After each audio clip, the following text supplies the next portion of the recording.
सोने को मानव इतिहास में सबसे बहुमूल्य धातुओं में से एक माना गया है, जिसने अन्वेषण, विजय और सभ्यताओं के उदय और पतन को प्रेरित किया है।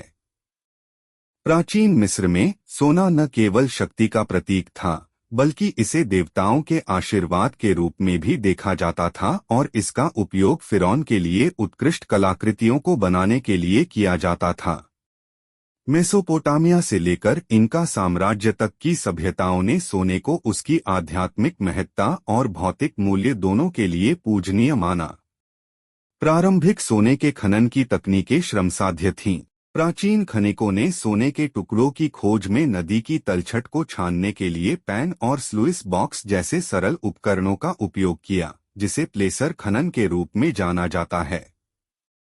यह विधि नील नदी से लेकर सिंधु घाटी तक व्यापक रूप से प्रचलित थी।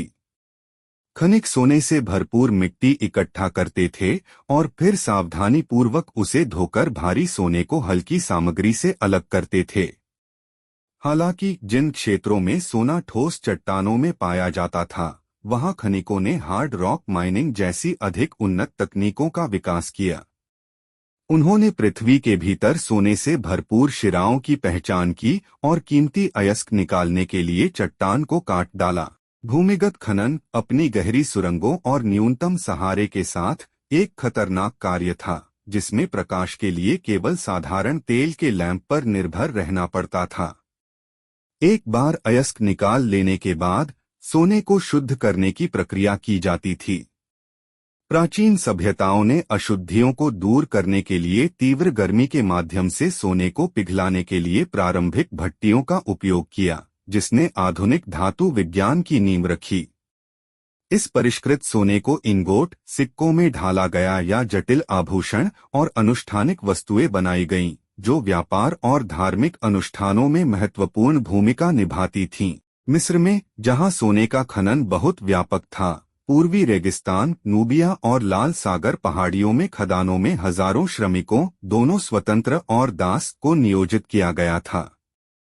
इन विशाल खनन कार्यों ने सोने का उत्पादन किया, जिसका उपयोग तूतनखामुन के मुखौटे जैसे प्रतिष्ठित कलाकृतियों को बनाने के लिए किया गया, जो मिस्रवासियों की तकनीकी कौशल का प्रदर्शन करते थे। अमेरिका में स्वदेशी लोग, विशेष रूप से इनका, यूरोपियों के आने से बहुत पहले प्लेसर खनन का अभ्यास करते थे।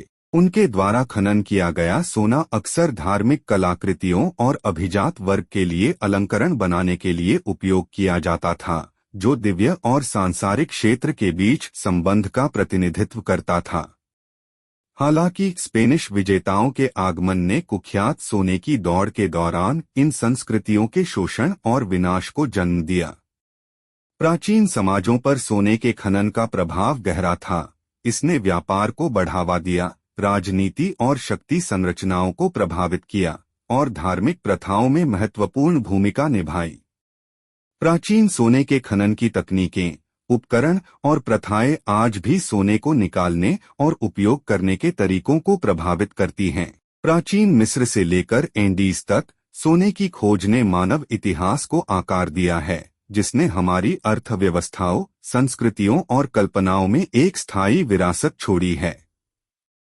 हालांकि तरीके विकसित हो गए हैं, सोने की खोज अभी भी उतनी ही प्रभावशाली है। इस धातु के स्थायी मूल्य का प्रमाण है, जिसने सहस्राब्दियों से मानवता को मोहित किया है।